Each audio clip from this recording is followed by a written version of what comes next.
Hello? Hello? Hello? Meera? Hello? Yeah. Yeah, hello. Can somebody call him on his home line and tell them that we can't hear him? Okay, let me call him then. Okay, thank you. Okay. I don't have another line. No, I'll call him. Okay, thank you.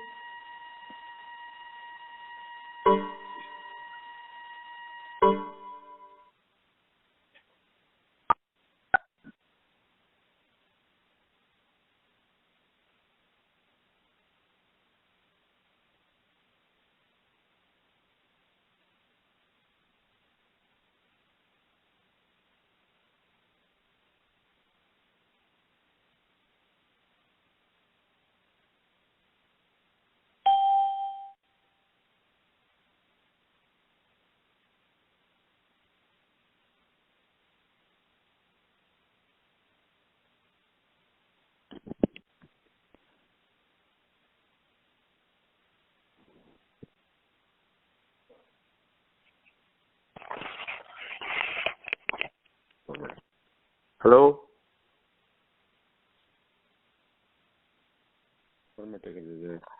Hello? Hello, can you hear me now? Yes, now we can hear you. Yes, we can hear you. Okay, hold on, 1 second.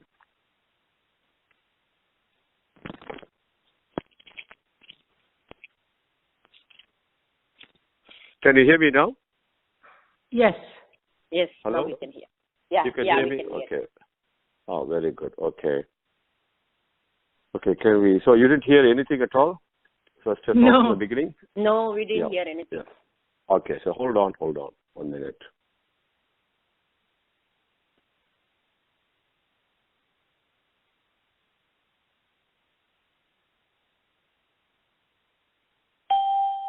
Hello? Can you hear me?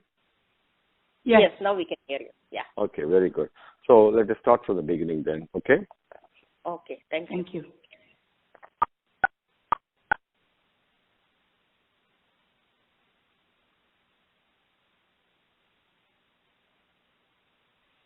Om Shri Gurubhyo Namaha Harihi Om Sumukascha Yekadantascha Kapilo Gajakarnakah Lambodharascha Vikato Vignarajo Vinayakah Dhumaketurganadhyakshah Palachandro Gajananah Vakratundah Surpakarno Herambah Skandapurvajah Shuklam Bharadaram Vishnum Sasivarnam Chaturbhujam Prasannavadanam Dhyayet Sarva Vignopasantaye यद्विरदवक्त्राध्या पारिषद्या परस्ततं विघ्नं निघ्नन्ति सततं विश्वक्सेनं तमाश्रये गुरुर्ब्रह्मा गुरुर्विष्णुः गुरुर्देवो महेश्वरः गुरुस्साक्षात् परब्रह्म तस्मै श्रीगुरवे नमः सच्चिदानन्दरूपाय कृष्णाय अक्लिष्टकारिणे नमो वेदान्तवेद्याय गुरवे बुद्धिसाक्षिणे कृष्णद्वैपायनं व्यासं सर्वभूतहिते रतं वेदार्थभास्करं वन्दे समाधिनिलयं मुनिम् सहस्रमूर्ते पुरुषोत्तमस्य सहस्रनेत्राननपादबाहोः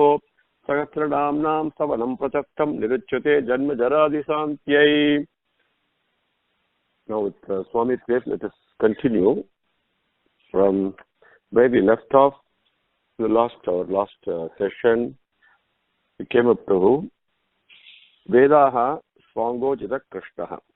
So the slokam before that is Mahavaraho Govinda Sushena Kanakangadi Kuhyo Gabhiro Gahano Gupta Chakra Gadadhara Veda Swangojita Krishno Dilda Samkashano Chutaha Vedaha Swangaha Ajitaha Krishnaha. So those 4 names we covered. To that point we came. Adridaha Samkashanaha Achyutaha. Dridaha, unshakable, firm, always present at all points of time in all places. Doesn't decline, doesn't change, doesn't increase, in absolute totality, that is present and in an unshakable form. It is not like there is doubt about it and there is any doubt whether it will show up or not. No, it's always present, always, and in all places, in all different ways that you can look at it, it is present in the same way, which is prema, that is love, that is dridham. There is nothing, everything in this world shakes, everything. But whether it is material, physical objects, or whether it's even our thought processes, right? And they're all nothing is firm. There is always an element of doubt. Where there is an element of doubt, that means the foundation is not strong. So when the foundation is not strong, it is bound to shake at some point in time. It's going to happen. And the thing that never shakes, always present, that is prema, that is the love. And that selfless love that is present, prema, is dridham. Dridham, we call in Tamil as urdi, right? That's why it's providing the support. That's why it's adharam also. It's unshakable, firm, dependable support at all points in time. So Sankarshnaha, Achyutaha, Sankara Bhagavad takes both the names as one name. Sankarshnaha, Achyutaha, he takes it as one name. Now, Parasara Bhattar takes it as two names. Both ways we can enjoy it. We can experience it both ways. Sankarshnaha. Sankarshnaha means the pull, the draw, that while we're all moving about, both in our mental plane as well as physical plane and emotional plane and all that, each one of us knows, is aware in the back of our mind, so to speak, that actually we are really not free. We are being pulled and pushed and being turned and all that, right? But various things that happen, that's another subject. The important thing is, every day, come a certain time, then I'm pulled and drawn uncontrollably. It's beyond me to go and sleep, because the power of sleep is pulling, right? That is one pralayam that I'm going through on a daily basis. Then when the point in time comes, when this body has to disappear, and in fact, every moment of our life, we know this physiologically also and scientifically also, every moment of our life is, we know, again at the back of our mind, that I'm being pulled uncontrollably. The draw is so powerful, I just cannot do anything about it. Towards what? Towards the point where this body is going to disappear. That is the another aspect of pralayam. So the Sankarshnaha is the Akarshna Sakti that is present in our life, that is pulling us towards the end. The end is finally merging with Bhagavan himself. We are also being pulled towards that. Bhagavan himself has given the assurance we are all like the rays of the sun, and the rays of the sun eventually will get back to the sun itself. So that is the assurance that we have from Bhagavan. It is not like this whole drama and play and this chakra that we are all going through is without end. No. It has got an end. And each one of us is being pulled, drawn towards that end all the time in the most powerful manner, Sankarshna. Other aspect is so beautiful is also the conscience within us. Just think, even though I may ignore it, no, I tell a lie, the conscience speaks loudly. Say, no, don't, it pricks, right? I keep ignoring it and keep on saying more and more lies and all that. The conscience still never gives up. It continues to say, no, Satyam Vada, speak the truth, don't tell lie. But I don't hear it. But it never gives up.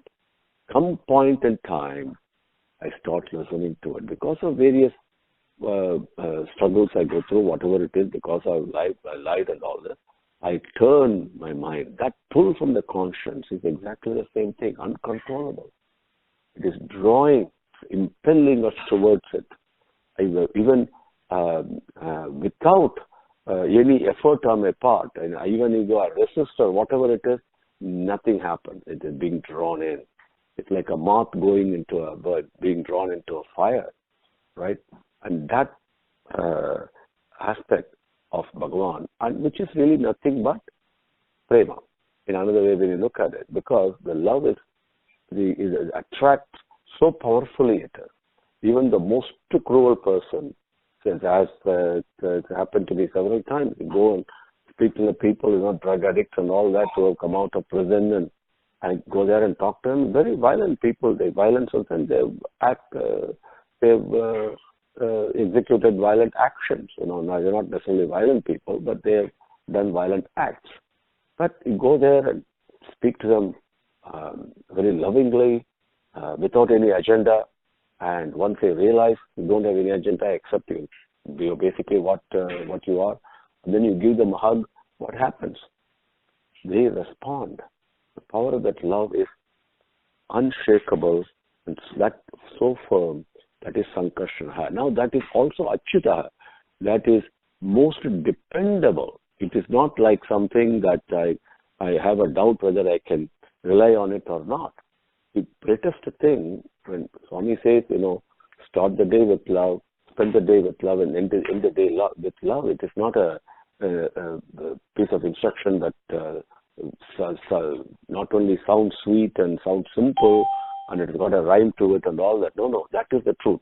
Why? Because whatever the situation may be, this Achyutaha is full of love. This vehicle of love is most dependable. In what way? Now, do an experiment so that you understand the power of this, right? What we're talking about in our own life. Whether I resort to it or not, it is always present. Whether I listen to it or not, it is always attracting me. It is pulling me to it. Remember all that. Now, how is it most dependable?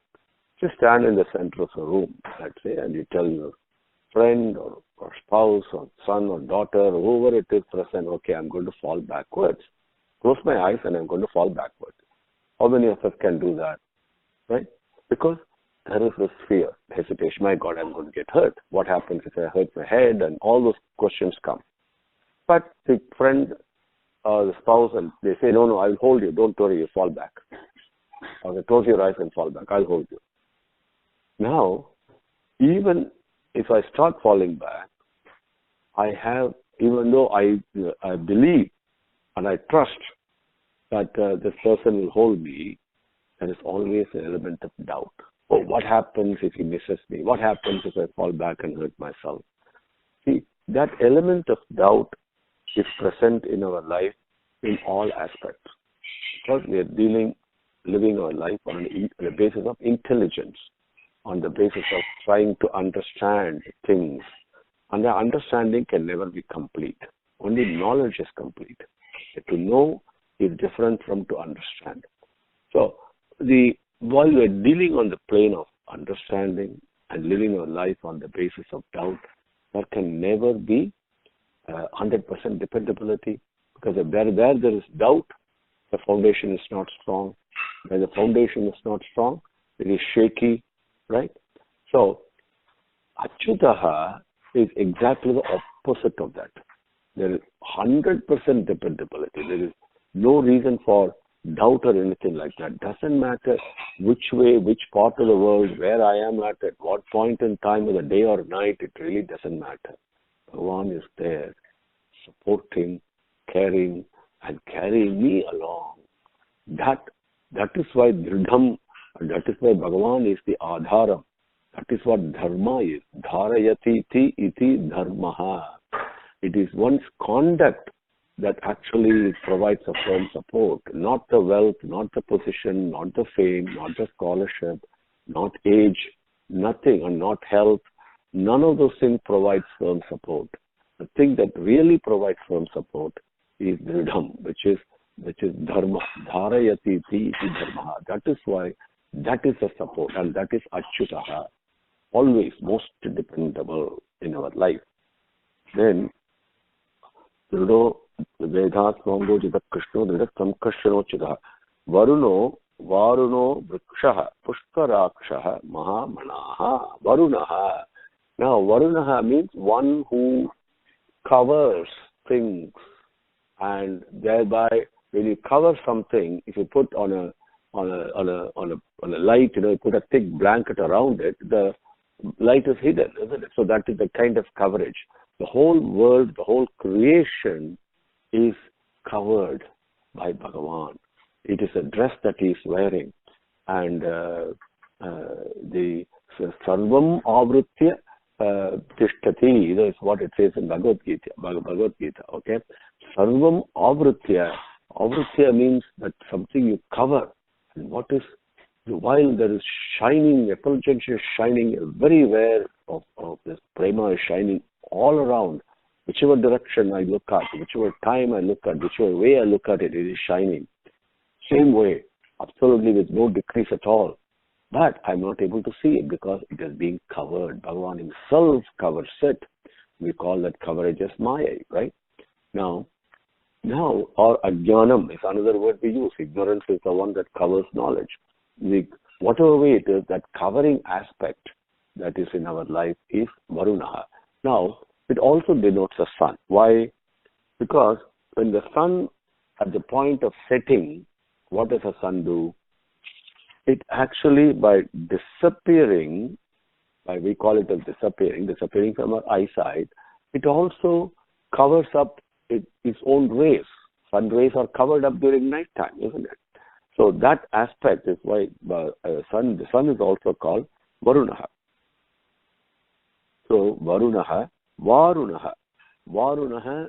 denotes, has got several meanings. He denotes Vasishtha, who is the son of Varuna. Varuna's son is Varunaha, and also Brihaspati is also Varunaha, okay? And Agastya is also Varunaha. Then Varunaha also means when as Swami says, you look to me, I look to you. And also if you say yes to me once, you are mine forever. That is the assurance Bhagavan gives. All I have to say is, put my support. I put my support on so many things in life which are all shaky, and I come away hurt and disappointed and dejected and all that. But if I hold on to the support that is firm and unshakable and available at all times, okay, then what happens? Swami, I look to you, I say yes to you, I surrender to you.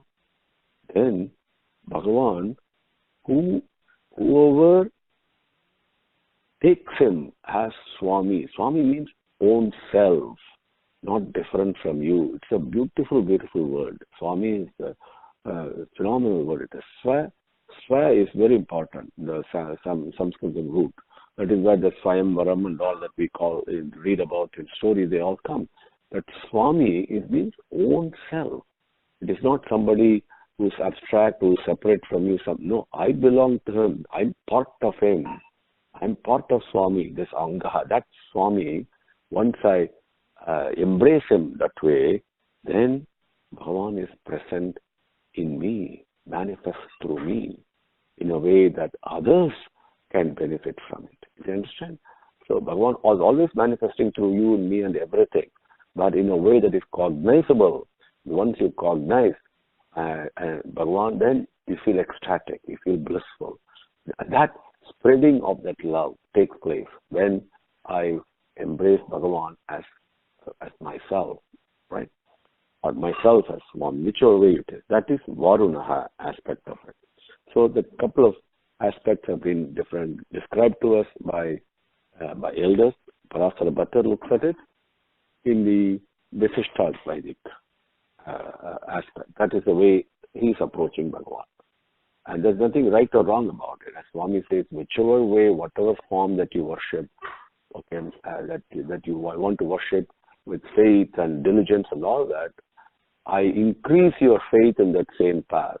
Okay, I nourish that pathway, because all roads lead to Rome. Like that, all pathways lead to only one final goal. Okay. So Varunaha, Pushkarakshaha. Now, Pushkar means lotus flower. There's a beautiful city called Pushkar in Rajasthan, where Brahma came, and the first time that came, it's a beautiful place where he did a yagam with Gayatri Mantram and all that. So, if you get a chance to visit it. Now, Pushkarakshaha also means one who's present in totality. Okay? And also, as Pushkar is the lotus flower, one who is seated on the lotus flower of the heart. That is Pushkaraksha. Not only is he seated there, is also Bhagavan is looking at us with vision, eyes of love, eyes of daya. Nothing but, as we'll be covering in Daya Satakam later in that class, the very beautifully Swami Vivekananda describes that when you look at Bhagavan's eyes, we call it as like a lotus petal-eyed and all that, right? And Kamalaksha and all this word that we use. And Lohitaksha, so many ways we describe him. But that is all physical beauty. But what is really present, inseparable, unseparated, and present inseparable from Bhagavan's vision is love, is daya, is that compassion. That is Pushkaraksha. With that daya and with so lovingly, when Swami looks at you with so much love, and it's incredible. Because that love is not separate from his vision. They're one and the same. That is Pushkaraksha. Mahamanaha. Varuno, I come to Vrikshaha. Vrikshaha I missed that. Vrikshaha means, as we know, it's a Sanskrit word, means trees. Bhagavan is present. It's also given in Rudram also. When we look at a tree, we shouldn't look at it just as a tree. Because it is really a manifestation and embodiment of divinity of Bhagavan. The same Bhagavan present, same Swami present in me and you is also present in the tree. That is why it is giving me livelihood. The same Bhagavan, the divine aspect of the tree, gives me the life force to live. Not the life force, but the breath, right? That we know, the oxygen we need. So that, how Bhagavan is supporting us. And the aspect of this nourishing aspect of Mahavishnu, the protection, as we call it, that is present in the form of Vriksha. That is Bhagavan, another aspect. Now, another tree, what does the tree do? You can also go take shelter under it. When the sun is hot, you go and sit under a tree, then you get cool breeze, and you also get good shade. So, where else can we go for taking shelter and shade and comfort other than in Bhagavan? That is another aspect of tree. And third aspect, whatever damage I do to the tree, I go there, pluck the leaf, right? I go throw stones to bring the foot down, but I'm hurting if I hurt the branch, then the branch gets hurt. But whatever damage I do to it, the tree withstands all that and still gives me shelter, still gives me fruit and nourishment to live physically, and gives me medicinal things to take care of any illnesses that I have. And fundamentally, underlying all that, also gives me the medicine to live, which is oxygen. That is what Vrikshaha is. So, Varunaha, Vrikshaha, Pushkarakshaha, Mahamanaha. Manas means mind. And mind, as we have seen earlier several times, is nothing but mind is, where is mind is, if you were to ask the question and see whether you can find the answer to that, right? And it bundle of desires, and all the mind does only one thing: create. And it creates worries, creates solutions, creates imaginations, and it's all creation that takes place. The interesting thing about everything the mind creates, nothing is permanent, right? However big my problem appears today, 10 years from now, the problem will not appear as big, right? Will even be gone.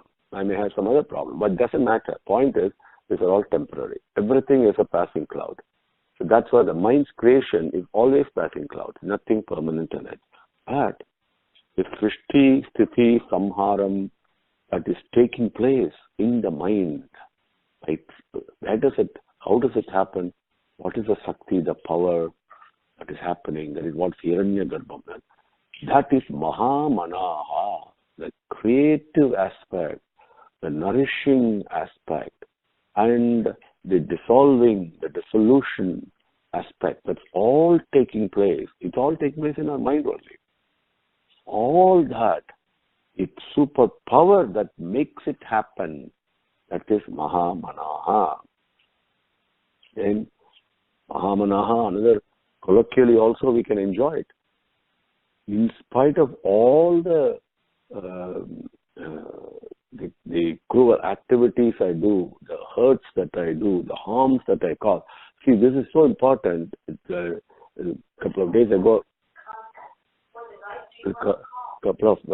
with reading and sharing it with my wife, the important thing to remember: do not criticize anybody else, is what Swami says. Why? You can never escape the consequence of it. Why so? Because the same Bhagavan that is present in you is present in the other person also. So it is going to bounce back. So this is Mahamanaha. So when I do all these harms and hurts in my life, right, some knowingly, some unknowingly, and some as prakritehe sabhavat, as they say, some pulled and pushed by the natural tendencies of the three gunas, right? I do so many things, but the forgiveness of looking beyond all that, saying, no, my child is innocent. He did something because of ignorance. He's actually a good person. And forgiving that this is the embrace of love. Love actually forgives. Love gives and forgives. That's all it does. Selfishness gets and forgets. So love, the power of the prema is such that it actually blinds to all my so-called faults. And it sees only the divinity in me. That is Mahamanaha. This is something that each one of us is potentially have this Mahamanaha. When we can develop the vision of love as we saw, I think, yesterday in that gathering, where all thoughts are innocent and all beings are beautiful and all actions are sacred. That perspective that I must have, that then my mind becomes a Mahamanaha. That is Bhagavan. That is present within each one of us. We are present in that Mahamanaha, to put it more precisely. Now, Om Shri Gurubhyo Namaha Harihi Om Samastalokaha Sukhino Bhavantu Samastalokaha Sukhino Bhavantu Samastalokaha Sukhino Bhavantu Om Shanti Shanti Shanti Harihi Om.